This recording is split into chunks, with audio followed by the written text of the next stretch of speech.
dan kiranya Tuhan memberkati kita kembali untuk menikmati firman Tuhan, untuk menikmati berkat Tuhan di dalam kehidupan kita. Mari terlebih dulu kita berdoa. Terima kasih Tuhan buat pagi yang indah ini. Engkau menyertai hidup kami, Engkau memberkati kami, dan Engkau membawa kami kepada hari ini, dan Engkau memberkatinya. Terpuji nama-Mu, Engkau yang kami sembah di dalam kekudusan, di dalam hadirat-Mu, di dalam kesetiaan-Mu.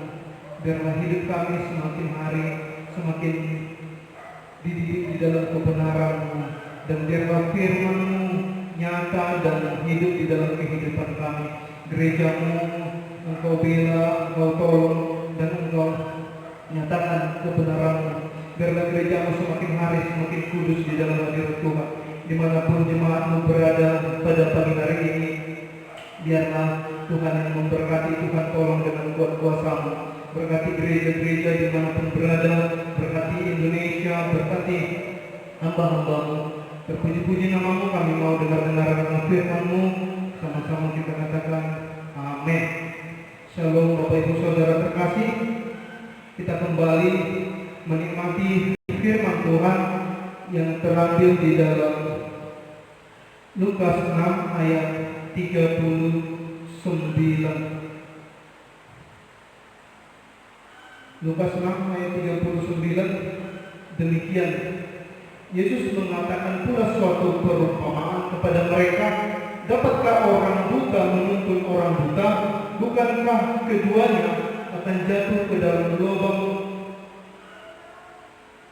Tema pada pagi hari ini, dapatkah orang buta menuntun orang buta? Itu pertanyaan. Nah, ini dikatakan Yesus untuk menyatakan bahwa keadaan orang-orang Farisi pada masa itu hanya sekedar melakukan liturgis. Mereka tidak benar-benar menyatakan kebenaran Tuhan. Dikatakan di situ, dapatkah orang buta menuntun orang buta? Orang Farisi yang dibutakan oleh kesombongan, prasangka dan sikap fanatik menuntun orang kepada yang benar, bagaimana bisa? Orang buta menuntun orang buta, tidak bisa. Kita harus mengerti itu. Nah, dalam sikap fanatik, orang tidak bisa membawa orang kepada Tuhan. Kita harus hidup di dalam firman, hidup di dalam kebenaran Tuhan. Pada masa itu, orang-orang Farisi hanya sekedar melakukan ritual-ritual yang tidak membawa orang semakin dekat kepada Tuhan, tetapi justru membuat peraturan-peraturan yang mempersulit, yang membuat orang hanya sekedar melakukan liturgis biasa. Dan Yesus menegur bahwa dikatakan apa yang diharapkan, hasil apa yang diharapkan oleh orang-orang yang hanya sekedar melakukan liturgis.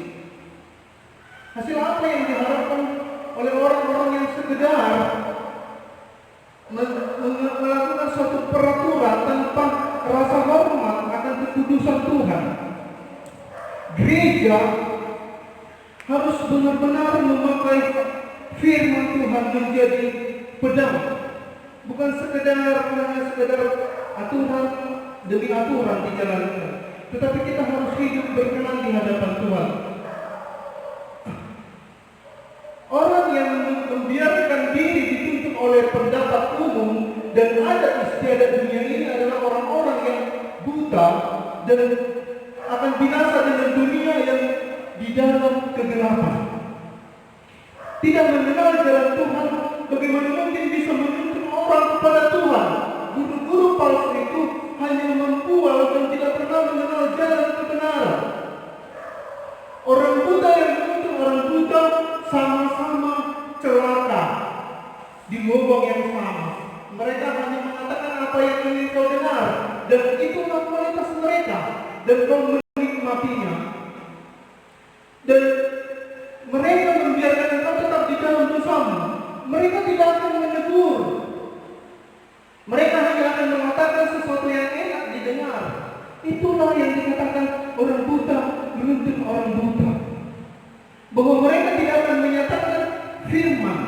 Padahal firman Tuhan adalah mengkoreksi orang supaya orang bertobat. Tidak hanya bicara berkat melulu. Orang-orang Farisi, mereka hanya berbicara kemakmuran, tetapi tidak berbicara salib.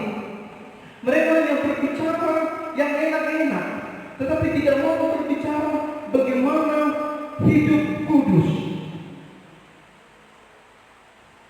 Mereka setuju dengan perbuatan-perbuatan jahat tanpa mengkoreksinya. Yang penting ada pemberian kepada mereka, pemberian yang paling mereka utamakan, bukan kekudusan, bukan menghormati Tuhan. Padahal firman Tuhan dikatakan di dalam 2 Timotius 3 ayat 16-17 dikatakan demikian.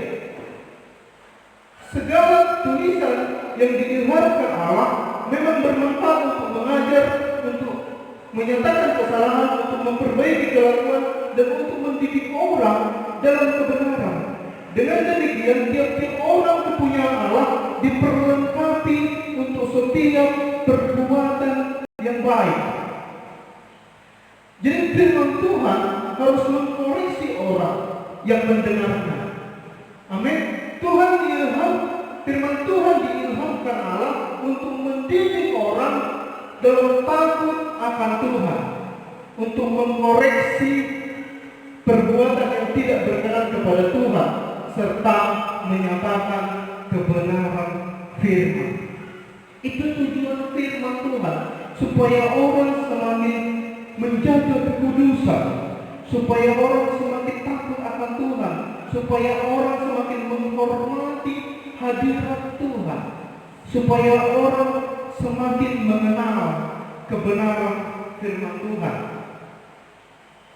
Bapak Ibu Saudara terkasih jemaat Tuhan dimanapun berada, kita harus mengerti bahwa mengasihi Tuhan adalah menghormati firman-Nya. Biarlah hidup kita semakin serupa dan segambar dengan Kristus. Gereja hari-hari ini harus semakin kudus. Jauhlah dari kita membuat ibadah hanya sekedar kebiasaan, tetapi harus benar-benar kita semakin mengasihi Tuhan dan semakin menjadi berkat di tengah-tengah dunia ini, dimanapun kita berada. Kita harus menjadi orang yang menyatakan terang Tuhan. Kamu adalah terang dunia, kota yang terletak di atas gunung. Kita harus menjadi penerang, garam, dan terang dunia. Bapak Ibu Saudara terkasih di dalam nama Tuhan, di dalam kehidupan kita pada hari-hari ini, biarlah kita semakin kuat dan semakin hidup di dalam kekudusan, kekristenan yang bukan sekedar KTP, tetapi kekristenan yang betul-betul berakar dan bertumbuh di dalam Tuhan dan maju untuk terus mengasihi Tuhan di dalam kehidupan kita.